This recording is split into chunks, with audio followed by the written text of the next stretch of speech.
தேமுதிக தலைவர் விஜயகாந்த் மகன் விஜய் பிரபாகரன் வரும் நாடாளுமன்ற தேர்தலில் மதுரையில் போட்டியிடுவார் என தெரிகிறது.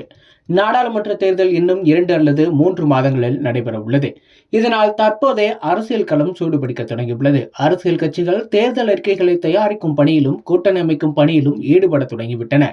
அதேபோல எந்தெந்த தொகுதிகளில் யார் யார் போட்டியிட வேண்டும் என்பது குறித்தும் ஆய்வுகள் நடத்தப்பட்டு வருகின்றன. அந்த வகையில் தேமுதிகவும் தேர்தல் பணிகளில் மும்முரம் காட்டி வருகிறது. யாருடன் கூட்டணி அமைக்கலாம் என்பது குறித்து தனது கட்சியின் மாவட்ட செயலாளர்களுடன் கட்சியின் பொதுச் செயலாளர் பிரேமலதா விஜயகாந்த் ஆலோசனையும் நடத்தினார். இந்த ஆலோசனையின் முடிவில் செய்தியாளர்களை சந்தித்த பிரேமலதா விஜயகாந்த் பேசுகையில், விஜயகாந்த் இல்லாமல் நாங்கள் சந்திக்க போகும் முதல் தேர்தல் இது. விஜயகாந்தை யாரும் சரியாக புரிந்து கொள்ளவில்லை என்ற குற்ற உணர்ச்சியில் மக்கள் கண்ணீர் சிந்துவதை நான் தினமும் நினைத்து பார்க்கிறேன். ஏதோ அனுதாப வாக்குகளாக மாறும் என்று நினைத்து விடாதீர்கள்.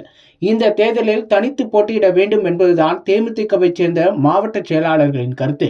எங்களுக்கு இருப்பது 4 ஆப்ஷன்கள் தான். ஒன்று அதிமுக கூட்டணி, மற்றொன்று திமுக கூட்டணி, பிறகு பாஜக கூட்டணி, இல்லாவிட்டால் தனித்து போட்டியிடுவதுதான். எனவே தனித்து போட்டியிடுவதுதான் நல்லது என முடிவு செய்துள்ளதாக பிரேமலதா விஜயகாந்த் தெரிவித்தார்.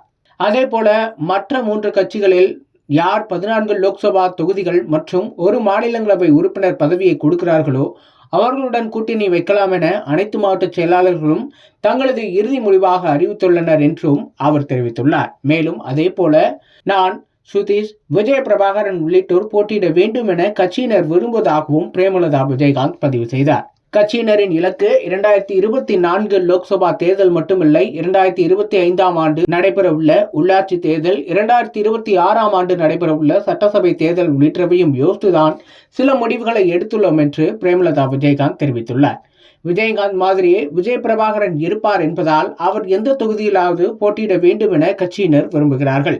இந்த நிலையில் இந்த கூட்டத்தில் கலந்து கொண்ட மாவட்ட செயலாளர்களிடம் கேட்டபோது அவர்கள் கூறுகையில், விஜயகாந்த் நல்ல உடல் ஆரோக்கியத்துடன் இருந்தபோது அவரது தலைமையையும் கட்சியையும் மக்கள் ஏற்றுக்கொண்டனர். அதனால் மக்கள் அவரை தனித்து போட்டியிட்ட போதே எம்எல்ஏ வாக்கினர். அதன் பிறகு கூட்டணி அமைத்து போட்டியிட்ட போதும் அவரை கருணாநிதி, ஜெயலலிதா வரிசையில் எதிர்க்கட்சி தலைவர் அந்தஸ்தையும் கொடுத்தனர்.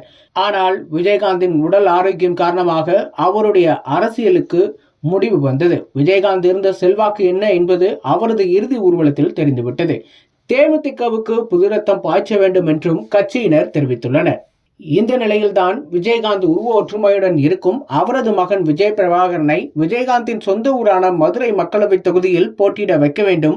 அவர் போட்டியிட்டால் கண்டிப்பாக இந்த தலைமுறை வாக்காளர்கள் கூட அவருக்கு வாக்களிப்பார்கள் என கட்சியினர் தெரிவித்துள்ளனர். மதுரையில் விஜயகாந்துக்கு ரசிகர்கள் அதிகம்.